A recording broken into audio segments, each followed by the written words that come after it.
So today I just played through and finished Mega Man 11 for the Switch. I played it on my Switch too, but I wanted to come on, do a little review, and share my final thoughts on the game. So let's just jump right into it. And let's start off with the story of the game.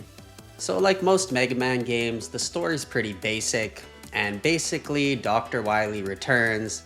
He has a prototype system called the Double Gear system, which basically can be equipped to robots to make them, more powerful and faster. So he comes and he attaches this double gear system to 8 different robot masters, and as usual, Mega Man is called up to clean up the mess. Now, what also happens is that, Dr. Light tells Mega Man that he's basically too underpowered to fight all these robot masters with the double gear system. So he gives Mega Man the double gear system as well. And the double gear system is very important to the game. It's kind of the gimmick or the core mechanic of the game. But I don't say gimmick in a bad way because it was actually pretty cool. So what the double gear system does is it allows Mega Man to 1, slow down time, and 2, boost his power. And the way it works is when you activate it, there's basically a time gauge, so you can use it for a limited time. And if the time gauge drains all the way down, it basically overheats, let's say, and you can't use it again for some time. But if you use it and don't use the whole gauge, it just slowly refills back up. So it's a gauge system, but it's pretty cool, and adding those dynamics, well, especially the dynamic of slowing down time, really made this game feel unique. So I really enjoyed the double gear system. I will say that throughout my playthrough, I rarely used the power-up feature of the double gear system. Like, I found myself really primarily using the slowdown, but that was just me. But that's the double gear system, and that's the story of the game. So pretty basic, but pretty cool, and made the game very interesting in my opinion. Now, before we go into the gameplay, the game itself does have a number of different modes. So you have the basic, let's say, story mode where you play through the different levels, defeat the robot masters, the robot bosses, and continue through the game that way, right? And this is just like any other Mega Man game. You're going through the stage, fighting mini bosses, fighting bosses, and after you defeat any boss, you unlock a new ability, a new weapon. So nothing new there, but tried and true formula, so still really fun. The game also has different difficulties. So you have, let's see, newcomer mode, casual,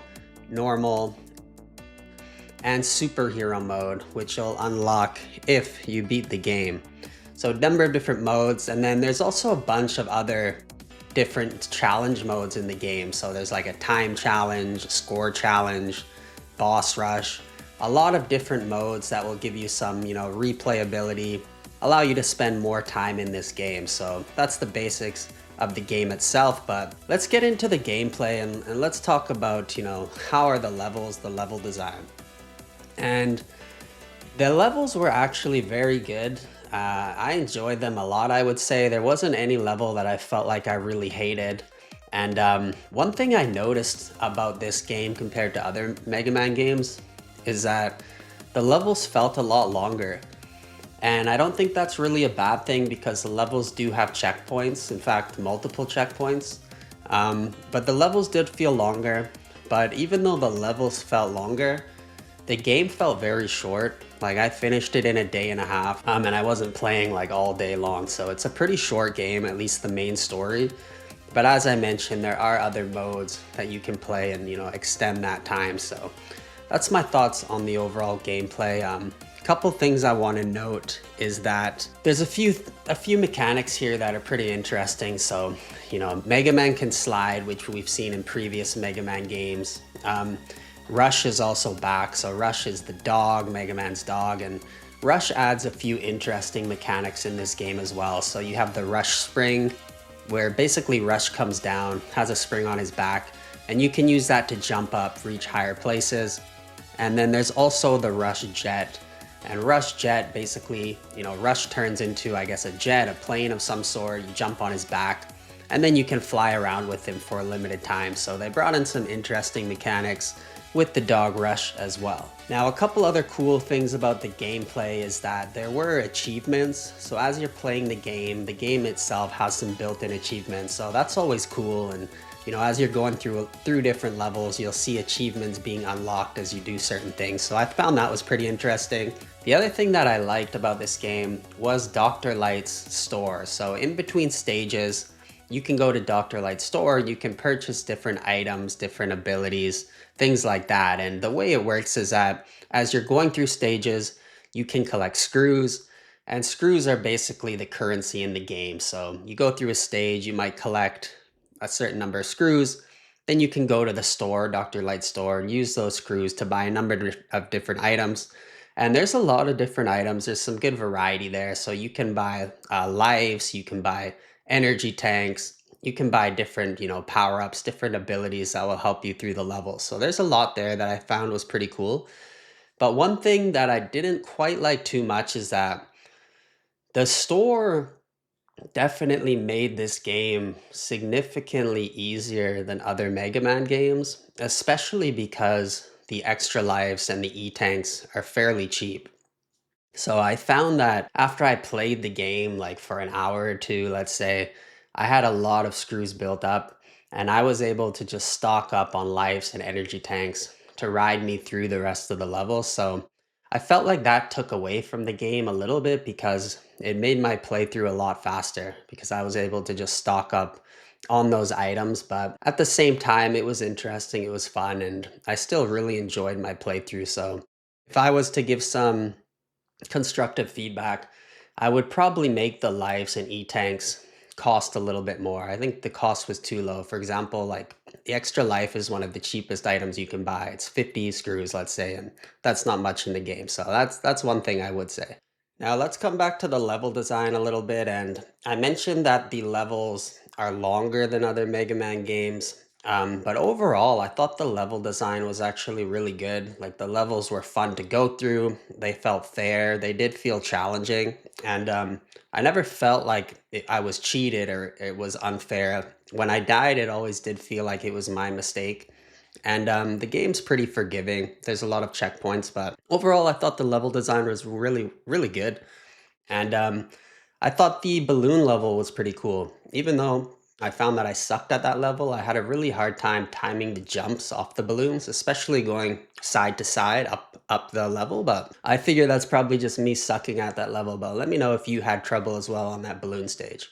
Now, before we get into my final thoughts on the game, I did write down the order of the bosses of the stages that I went through, just in case you're curious, the route I decided to take. So I started with Blockman stage, then did Bounce Man, Blast Man, Impact Man, Tundra Man, Fuse Man, Acid Man, and finally Torch Man. And looking back at the order I did it, I feel like I almost started with the two hardest stages, Blockman and Bounce Man stages.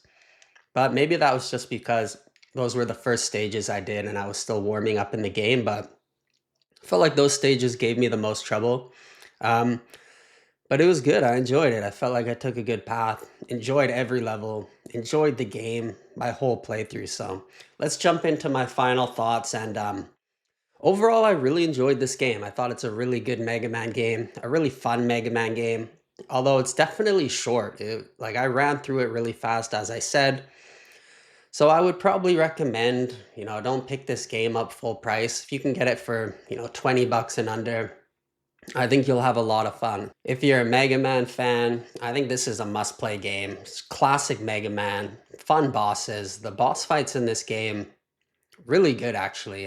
Some challenging bosses, some cool dynamics. Some bosses have multiple phases. And I should say that the levels also have a lot of mini bosses. So some levels have multiple mini bosses. So there's a lot of boss fights in this game, and the bosses are all fun. They're challenging. You'll need to learn their mechanics, their moves to beat them. And of course, certain power-ups, certain abilities are stronger against certain bosses. So just classic Mega Man game all around. A couple things I didn't like. One was the music. I thought the music's kind of forgettable. Like it was almost like I wasn't even hearing music while I was playing the game. It just wasn't memorable. I wouldn't say it was bad, but it wasn't memorable, at least to me. I already mentioned I feel the game's a bit too short. And I think the reason for that, coming back to it, I mentioned it, is that the lives and the E-tanks were just too easy to buy. So it just made me fly through a lot of the levels because I stocked up on lives and E-tanks. So I really think they should have made those more expensive. Overall, I think it's a great game. Like, really happy I picked it up, really happy I played through it. I think it's a lot of fun. And it's perfect if you want something short and sweet, right? You don't always want to play like 30, 40-hour games. So if you want something you can beat in a day or two, pick this up. It's a lot of fun. Definitely, I recommend it. And one of my favorite Mega Man games, I would say. I mean, I haven't played them all, but this is a really good Mega Man game. Like, they really did a great job on this. So kudos to Capcom for coming out with another great Mega Man game. Now, the last thing I want to talk about before we go is the upcoming Mega Man game that was recently announced called Dual Override. So Mega Man Dual Override, and Capcom's announced this, that it's going to be released sometime in 2027. And the reason I want to talk about this is because I kind of see a new direction Capcom is going with Mega Man.